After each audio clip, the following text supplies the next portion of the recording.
Hello everyone. In this tutorial, you're going to learn how to simulate a collapse of truss in Abaqus using gravity force. If you remember from the previous example, we modeled this one, did the analysis on it. So we're going to use the same model. However, we're going to transfer this one to a 3D model. So we're going to have a 3D roof truss, and we're gonna basically use the gravity force, and we can actually see the collapse of the truss. So if I run a video, you see that how the truss will collapse in this case. Okay, so what we're gonna have the three rigid parts. So these two boxes, empty boxes, and also this ground, they're rigid, and also I use the plastic deformation properties for truss. So now let's see how we can do this in Abaqus. Okay, so first open the file that you modeled from the previous example. If you don't have a file, you can download this one from the resources section and get a copy of this one. So we call this one roof truss collapse. And I'm going to open this one, and from a truss here we need to basically modify this one and transfer it to a 3D. First of all, so if I use the middle button of the mouse, I can rotate this one, or I can use this view bar and see this one in a 3D view. And so the original, when you open it, is in 2D, but because we modeled this one in 3D wire environment, then we would be able to actually see this one in 3D form as well. So what I want to do, I want to actually add the extra section, which is going to be mirrored to the current sketch that I have. And in order to do that, first of all, I have to create a datum plane. So that basically the new sketch is going to go on that datum plane. So I can do that by using create a datum plane. And so first of all, you need to find out the correct plane. So currently what I want this sketch to be mirrored in this area, so that's going to be XY.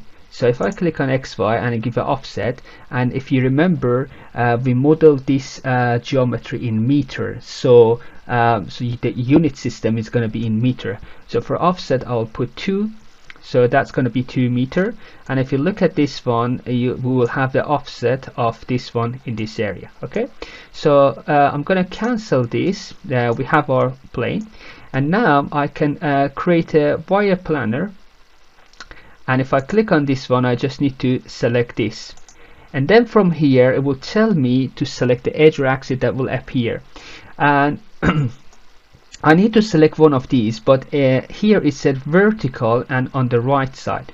But what I want this be horizontal and at the top. So if I select this one, it won't rotate my model. If I select the vertical one on the right, and if I select this one, it will rotate the plane or the sketch, and it will put this line on the right side. Well, I don't want that. I want the horizontal to be at the top. So if I select this one, it will keep this one as it is. If you remember, when we modeled this one, I created those construction line, and I started them here, but currently I don't have it, and it would be difficult for us to model this one again exactly on this location. So what we can do, the solution is basically before actually creating this sketch, we will go to our previous sketch. So if I go to a wire in a sketch section, if I double click on this one, you'll see that I created this one perfectly in the middle. However, when I create a new datum plane, the sketch is not exactly in a current location, so that it's going to make our life a little bit difficult, and we don't generally have this problem in a typical CAD software, and this is just a kind of like a difficulty that we're going to have with Abaqus, because we don't have that a definite 0 point. So what I can do, I can save this sketch. So if I click on save sketch, and if I select I have one sketch, and I can type a name for this one. I'll just call this one truss, and save this one. Okay, so click on done. So I have the sketch that I wanted there.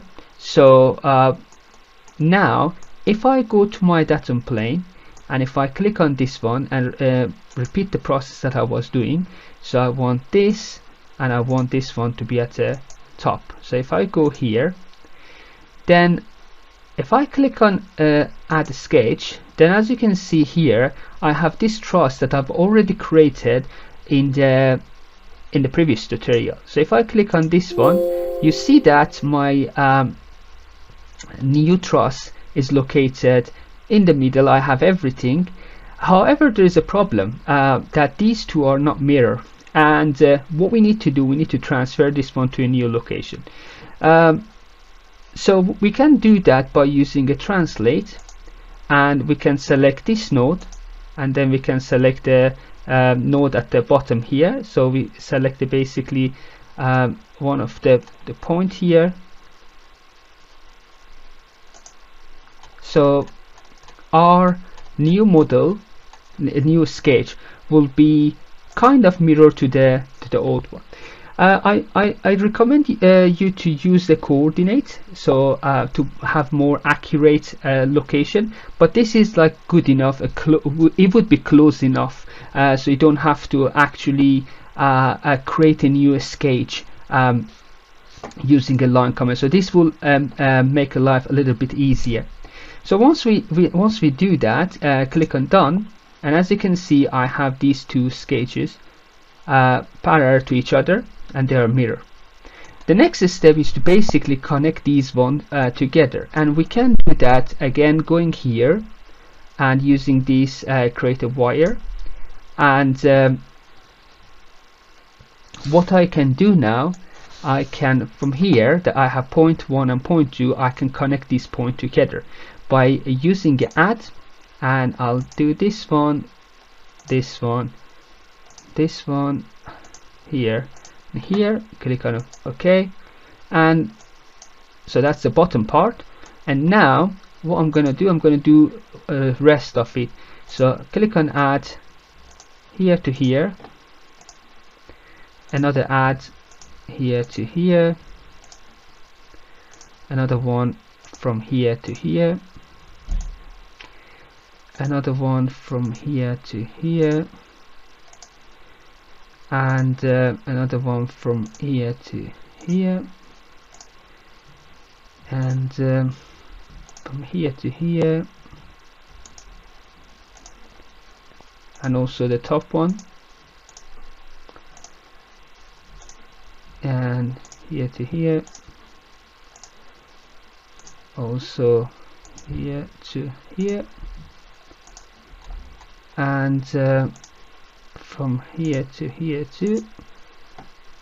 And I think there is one more section that we connect these two parts, so from here to here. Okay, so let's imagine these are the connection. Obviously we can add more connection, but I mean this is just an example, so let's just keep it simple. Click on done, and if you click OK, as you can see now we have these 3D truss that we created in a 3D environment. Okay.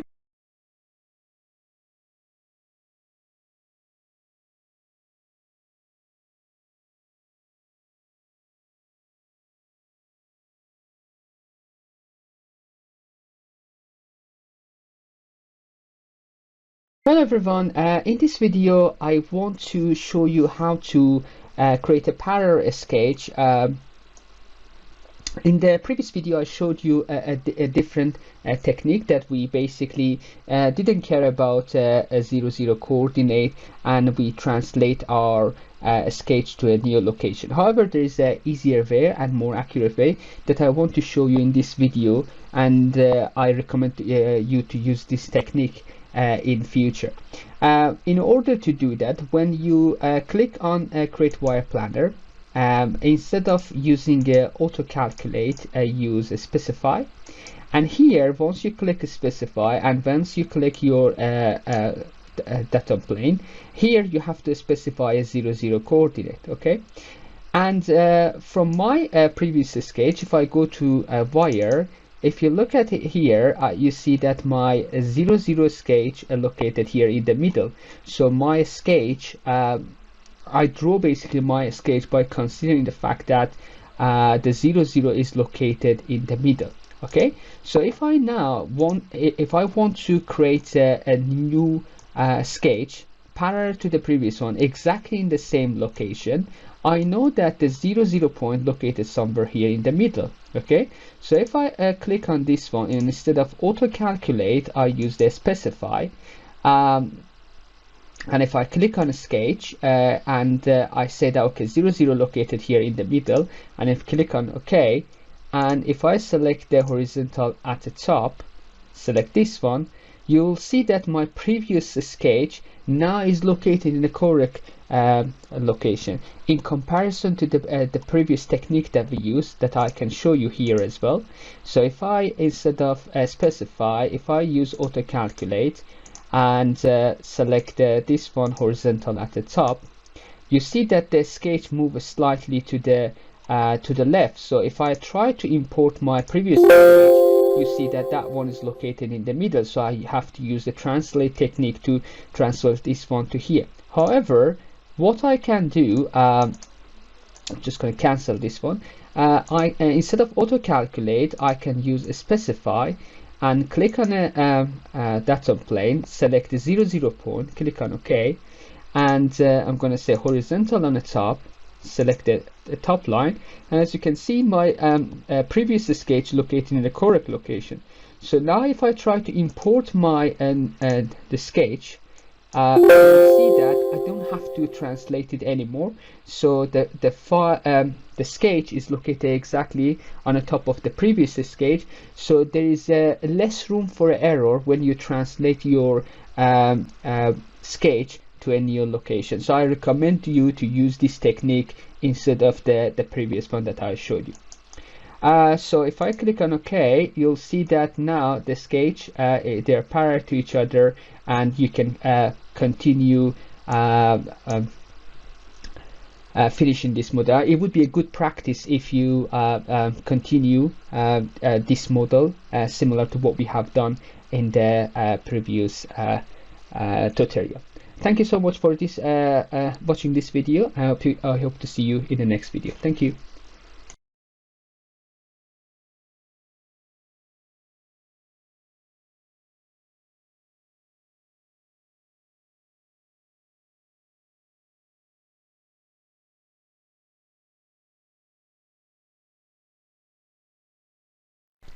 Okay, so now I'm going to show you how to make rigid bodies, the ground and the box. So click on create part, so call this one ground, so it's going to be 3D, discrete rigid and shell. So use the approximate size 50 meter, click on continue and draw a rectangle from here to here and give a dimension to this one. From here to here is 40, and from here to here is 42. So cancel the dimension, click on done. So that's the ground, and also I'm going to create the box. So let's just create this box, and it's going to be discrete rigid shell, but this time extrusion. Make this one 5, and just draw a small rectangle and give it dimensions to the edges. So let's 2 meter for this one, from here to here 2 meter, and we're gonna extrude this one, let's say 5 meter. So this is our discrete rigid part. Because these are rigid, obviously we have to define a reference point to them, otherwise we're gonna get error. So click on reference point from the tools at the top and select the one node. So I'm gonna select this one, and for a ground I'm gonna do the same. So if I go to tools, reference point, select this one. So now we have a reference point for our rigid bodies. So the next step is property. So if I go to property, if I show you the truss, you'll see that the material is only applied to the one section, and this is because we copied this model from the previous tutorial, and we and that in that tutorial we only had 2D wire, but here we have it in a 3D form, so we have to add the material in the new sections as well.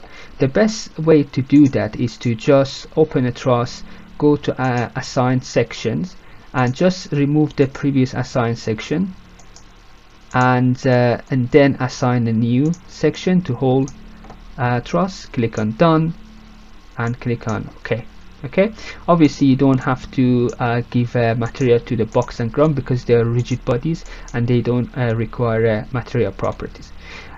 Because after a collapse we're going to have a deformation, the current material properties that we have is not sufficient.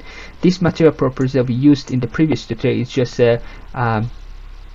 basically Young modulus and Poisson ratio, the elastic properties, and we need to have a plastic properties in order to simulate some sort of deformation. Obviously it's not going to be failure, but we need to have that deformation. We can do that by defining a plasticity and the plastic deformation of the material, and I have these data for still. And as you can see here, so the yield stress is 251 megapascal, and after this stress the material starts deforming and you will have the plastic deformation. So I'm going to put this data here as an input for a plastic behavior, so 251. Very important point here that we are using a SI meter unit system, and according to what you saw it was 251 megapascal, and when we are using a SI meter unit system, our stress is in Pascal, so we have to transfer this megapascal to Pascal. That we're going to do that by times that to 10 power 6, and that we can show it with E6. So the plastic strain is 0. In here I'll just type the number and then I will add the E6 later on. So this is E24 295 0.049 316 0.074 326 0.099 334 0.124 336 0.149 339 0.174. So I'll just add these E6 here, E6, E6, E6, E6 here and here. Okay, so the last thing that we have to do here is to add density, because in the previous tutorial we used the static solver, and in a static solver you don't need to add a density. However, in this tutorial we're going to use the dynamic explicit solver, and for explicit solver we have to define a density. So we have to use a density again. The density, it should be in a SI unit, a SI meter unit, and that's kilogram per meter cube. So I'll just put this one for still is 7,800. Click on OK. So we are done with the property. The next step is assembly. Okay, so this is our assembly that we only have a truss. So now we have to add to the new parts that we created. First I'm going to add the ground, activate this auto offset, so you will have it on the side. Click on OK, and as you can see it's not in a correct direction, so I have to rotate this one. Click on this, and the first one is going to be 0. I'm going to rotate this one along the x-axis, so I'll put 1, 0 and 0, and I'm going to rotate this on 90 degree, click on OK. Now I need to basically put this one, put the truss on the top of the ground. I'm going to do that by moving this point to here, and then I'm going to transfer this one minus 10 meter to the back of the truss. So let's do this on minus 10, 0 and 0. Here we're gonna receive a warning that it's going to break the constraint that we just created. That's fine. Click on OK, and then I'm going to transfer this one to the left. So that's going to be 0, 0, 20. Click on OK. So as you can see now, truss kind of located on the ground. Obviously these values that I put here, they're just random values, and if you're fancy to change them, you're free to do that. But I suggest that you follow this tutorial, and once you get a result, then try to change these values. Next step, I'm going to add this box. So first I'm going to move this point again to here, and then I'm going to transfer this one 12 meter, so in X direction again, and I'm going to add another one. Okay, I didn't press OK, so I'll just do that one more time. So 12 meter, so press on OK, and then I'll just add another box, and I'll put this one at the back of the truss, and I'm gonna move this one minus 1 meter. Okay, so now we have these 3D model. Obviously the ground doesn't have to be that big, especially if you're limited with the number of the node. You can make it a little bit smaller, but we are not going to use a fine mesh for the ground. So now we are done with this one. Now we can go to step. Okay, so I'm going to minimize this. In this step, what we had from the previous tutorial was the static general. We need to replace this one with dynamic explicit. So I'm going to use dynamic explicit, click on continue, and I'm going to use the time period, let's say 4, and keep everything as it is. Click on OK. And next step is interaction. Okay, so interaction is basically we have to define a contact between the parts, but I mean we don't have a specific contact here, so anything can happen. Basically it depends on how this truss will fall, so that's why we have to create a general contact. So we will say that anything can basically have a contact with each other. Before doing that, first I'm gonna create a interface or interaction properties. I'm going to use a contact, very simple model. So I'm going to use a tangential behavior.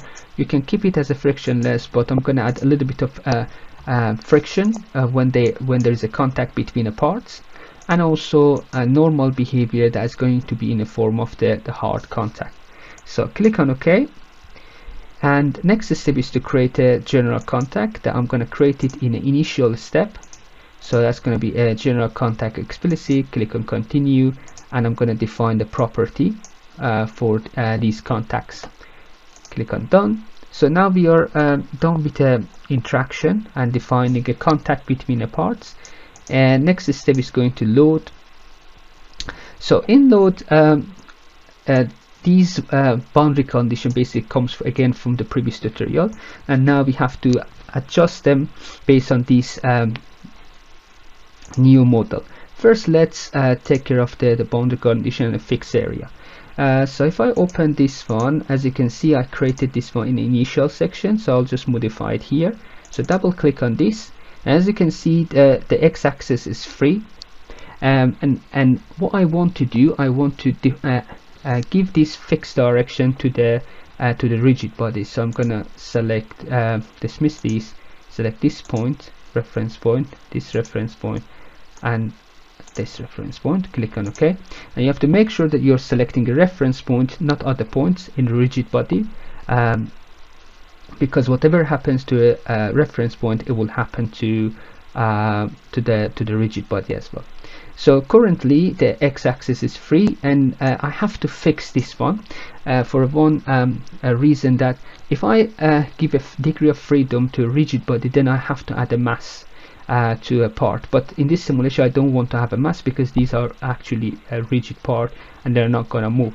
So that's why I'll make this one fixed in all direction, that I don't have to add a mass. But I mean, adding a mass is not something complicated. You can just do that in a property section that I showed you in the previous tutorial. Click on OK. So as you can see, those sections are fixed. Now we're gonna go for to modify load. So edit this one. So first one is minus 4,500 Newton. So I'm gonna select the region, hold the shift. So first dismiss this, hold the shift and select the second node, click on OK. Because our simulation is in explicit, we have to have amplitude. Without that we're gonna get error. So I'm gonna create an amplitude, and it's gonna be tabular. Click on continue. So make this one 0, this is 0, and this 1. Click on OK, and I'm gonna modify the second one as well. So select the region, dismiss this, hold the shift and select the new 3 nodes, click on done and OK. So now we have these ones. The next step is to add a gravity. So I'm going to create a new load, which is going to be gravity. Click on continue, and you have to pay attention to your basic vertical axis, and in this case is a y-axis, but it's possible it's in your case would be a z-axis. It really depends how you rotate your model, how you assemble them. So you always look at this one. So the first one is 0, the second one 0, and this one minus 9.8, and the unit is basically meter square, meter per second square. So this is important as well, the unit system. You have to take care of your unit system, because we are using a SI meter. So that's minus 9.8, and also the region is basically the whole model. Click on OK. So as you can see, that's the gravity that we have there. So in the new model, obviously we haven't fixed the bottom part. So when we apply a force, the truss will collapse. And the next step is mesh, and I'm gonna go to part because I added this one in a dependent in assembly. So I'm gonna add a mesh to this one. 0.5 is acceptable. I'm gonna assign a new mesh. For a ground, we can have a very coarse mesh for this one. So let's make this one 5. And for the box, we can apply a coarse mesh to this one as well. 5 is quite big for this. Let's see, 2, maybe 1. Yeah, 1 is okay. Something like this, and go to assembly. So this is going to be our basically model. So let me just minimize this and create a job, which is, I'm going to call this one roof truss collapse number 2. And so if I have done everything correctly, I shouldn't get an error, but let's see what happens. So I'm going to monitor this one.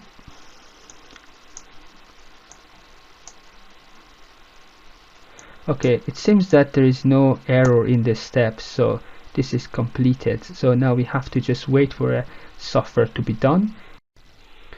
Okay, so now I'm gonna just show you the result that I got. So this is the way that basically the truss will collapse and hit the box. As you can see, also you can go to view ODB display option and render a beam. So actually we can see that how the beam will collapse. and the deformation will occur on the beam. Okay, so I also wanted to mention something here for this tutorial. Obviously, if you want to model this one by itself, so basically what we did, we used a model from the previous tutorial, and it had a static solver, so, and we replaced that with a explicit solver. But if you actually want to create that in explicit solver, it's very important that in the model load section, so if I go to load, you have to select the amplitude. So obviously if you're replacing that with a static, if you keep this one here on this one, you won't get an error. But if you're generating a new model completely from scratch and you're using explicit software, you have to use a amplitude, otherwise you're gonna get an error. Okay, just wanted to mention this and make it clear.